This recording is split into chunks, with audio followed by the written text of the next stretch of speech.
Bwetwogera kati nga Ssaabasajja Kabaka wa Buganda ate afulumizza ekiwandiiko ekiwummuza omukulu Katikkiro Charles Peter Mayiga era ono ayitiddwa n'ateekako omukono mu mbeera nga bwe tubalaba bwe batudde awo. Omukulu Katikkiro Charles Peter Mayiga ali mu kussa omukono ku kiwandiiko ekimuweereddwa Ssaabasajja Kabaka era nga kiwandiiko kino mwe muli okumuwummuza ku Bwakatikkiro. Ebbanga lyonna lyamaze nga yeefuula naggwano waakuno ate ensonga efuukidde ddala enzibu. Baganda bange, mikwano gyange, twongera obbategeeza n'okubajjukiza n'okubagamba nti mwebale nnyo okukolera wamu naffe, mwebale kubaawo era mwebale kwagala nkyukakyuka. Tulina okukkiriza ne tutambula bwe tuti era tulaba nga Uganda yaffe etambulira ddala okugenda gy'enatuuka. Abadde balowooza nti nno tetusobola, abadde beefuula nti n'eggwanga lyabwe, abaali balowooza nti tetulimalako, mwenna mubaswazizza. Ssaabasajja Kabaka n'asiima. Bifulumira mu mpapula z'amawulire ku TV ne ku radio ne bagezaako no bis teeka mu migration ya Canada ati bannayuganda amaanyi ge basomye bonna bagenda ku dipootingibwa. Kiki ekyaleeta embeera eyo? Kiri bwe kiti. Yoseri Tibahabula nga bwe bagambye nti alaba agenti b'okwetola ensi yonna amuzannyira emizannyo gye nga ne ba ambassador bagikola. Mujjukira bulungi nnyo nti omukyala Ruth Aceng abadde ambassador wa Uganda mu ggwanga lya Canada yakola effujjo lingi nnyo ku bannayuganda era ekyaviirako gavumenti ya Canada omutikka nga teyeesigidde wakadde akawande yoga ng'akomyewo Uganda. Museveni n'amuwa emirimu emirala n'agenda eyo mu bizinga gyali essaawa zino. Olutalo terwakomaawo. Olutalo lwayingirwamu abantu bano wammanga. Mwayingirwamu omukulu eyalinkinga information eyo ye bamuyita Dennis Sebogwawo nga yeyambisa Ruth Aceng eyali ambassador. Ne luyingirwamu omukyala gwe bayita Eileen Wanyoto, muganda wa Lydia Wanyoto, bonna nga ba NRM. Essaawa zino bye mwawulidde byonna era bye bali emabega waabyo. Wabula ekikulu kya byonna balwana kulaba nga bassa ekibiina kya National Platform wansi n'obukulembeze obuliyo era nti eggwanga lya Canada likifuule ekibiina ekyo kyabatujju tekiteekeddwa kubeera mu ggwanga lya Canada nga kirina abawagizi. Era kino kibawa n'enkizo okola nti buli muntu yenna eyassaayo asaayiramu claim ye nga eri related ku National Platform atikkibwa. Ndowooza mukitegeera bulungi nnyo kati. Mukitegedde bulungi nnyo. Njagala nga temukyatayipinga, njagala muŋŋambe nti mutegedde kuba njagala ku lukemboozi eno buli omu agitegeere bulungi nnyo. Video bagikuttemu oba kuba nda mwenna network, yes network nkimanyi.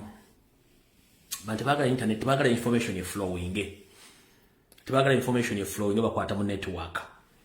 Nendoza mukitegedde bulungi nnyo. Abantu bano wasatu be bali mabegawo ekintu kino. Abasatu. Ono ye Eileen Wanyoto. Oyo ye Eileen Wanyoto. Ono ye yaliko ambassador wa Uganda Canada Ruth Aceng. Kati ono ye Dennis Sebogwawo. Be bali mabegawo ebivuye jonna. Wabula kyasinze okunsesaako omwana mulenzi ayina mugu. Mwana mulenzi ayina mugu babene bibaga bigere byalagibwa simanyi. Jajjo ayina mugu. Kino kya strongest man in Singapore naye ng'oli mu Uganda storage. Kino ekigere si kye kyali kya strongest man in Singapore oba Baddanga naye nga atuli muna Uganda olwanga kino ekigere kya Baddanga abamanyi Baddanga mujjukira. Oba kino ekigere kya strongest man in Singapore oba Baddanga mujjukira Baddanga kireka kye kigere kino. Kati omwami ono be bali mabega w'emivuyo gyonna egy'okulwanyisa ekibiina kya National Platform. Video bagikwata no problem. Ngenda dubaviira ku ntono.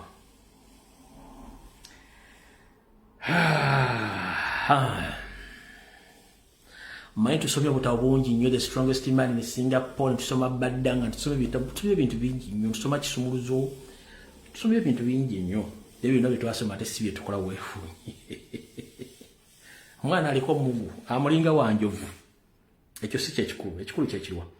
Kati amapesa gano asatu gegali mu kulwana ekibiina kya National Platform wadde Ruth Aceng bamutikka gano go gasigadde gano apeesa abiri Dennis Sebugwawo ne Irene Wanyoto be basigadde okukola emitawaana gino. Kati ekizibu kiva luddawa? Ekizibu kiva nti twafulumya ambassador nga nabo gisimufungize. NRM ne tugifuukira ekyambika mu ggwanga lya Canada. Barambaruga Harba yagendayo era abaana bamufuukira ekizibu. Kati baagala kuteekawo kye bayita resistance okulaba ng'ekibiina kya National Platform mu ggwanga lya Canada kisiimulwa era kijibwawo n'abaasaba asayiramu nga bayita ku National Platform nabo bayimu asayiramu era batikkibwe baddizibwe e Uganda. Kyekinyusi ky'ekintu kino kyonna. Naye nga abakiri emabega yono mukulu kambaddiza ebifaananyi bino. Oyo mukyala gwe bayita Irene Wanyoto, muganda wa Lydia Wanyoto wa NRM, ono Ruth Aceng yamaamulwa ku bwambasada, nono Dennis Sebugwawo, the strongest man in Singapore, nga representinga ebigere binene, kyekye ekigere oba yambalanga to size 2 oba mmeka oba size 80. Oyo bebali babegawo ebintu bino byonna. Kati ekizibu ekiriwo ekiti. Wandikola ekintu okulumya omuntu n'owunzika wattu ng'ate oyambe muyambe ekkiriza. Jo bwe nabadde njogera ku mukyalo Namukasa biga bye yayogedde jjo. Namulaze nti ebintu bimu okola bya buzibu nnyo era temusobola kutegeera lwaki bya buzibu. 1. Bw'ogamba nti ogenda kulwanyisa ekibiina kya National Platform bakijje Canada n'abaasaba asylum ababeesinza ku National Platform bajje e Canada baze Uganda. Tusooka ne tubuuza gowa NRM ali e Canada nga Uganda nnungi okola kye Canada. Kyekibuuzo ekisooka. Naawe oli Canada wajja kulomba nga abalala. Lwaki toleka abalina obulumi obadduse Uganda nga n'ebizibu bayitiriddeko abanoonya ne babeera mu mirembe? 1. Omukyalo Irene Wanyoto akola mu nnyumba ezimu ezituukirwamu abantu abazze okunoonya obudamu. N'omwami ono Dennis Sebugwawo naye akola mu nnyumba ezimu ezituukirwamu okunoonya obudamu. Abakozi abakola mu nnyumba zino zonna babeera bakozi ba gavumenti era nga balina ebiragiro ebisookerwako ebibalaga nti omuntu yenna azze okusaba obudamu abadduse ewaabwe ng'alina ebizibu ebimuleese, so abeera protected.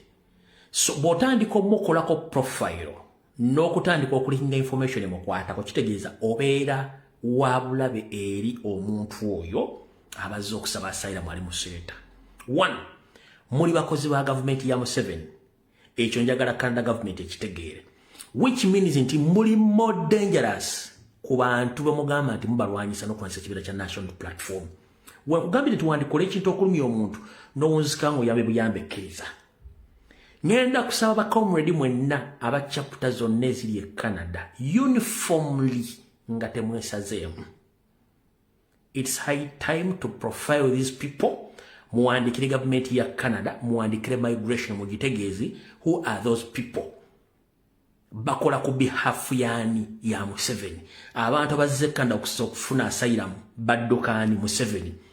Babakiza batyo okubeera mu shelters ezikuma bana Uganda ababuli kika badduse Uganda okubanga bamukuba managers oba abalabirira abantu abazze mu shelter. Kiri more dangerous a state agent in those shelters which cares for asylum seekers or refugees okubanga bebamu ku bantu bakola mu shelters ezo. Mukulu Dennis Sebugwawo Irene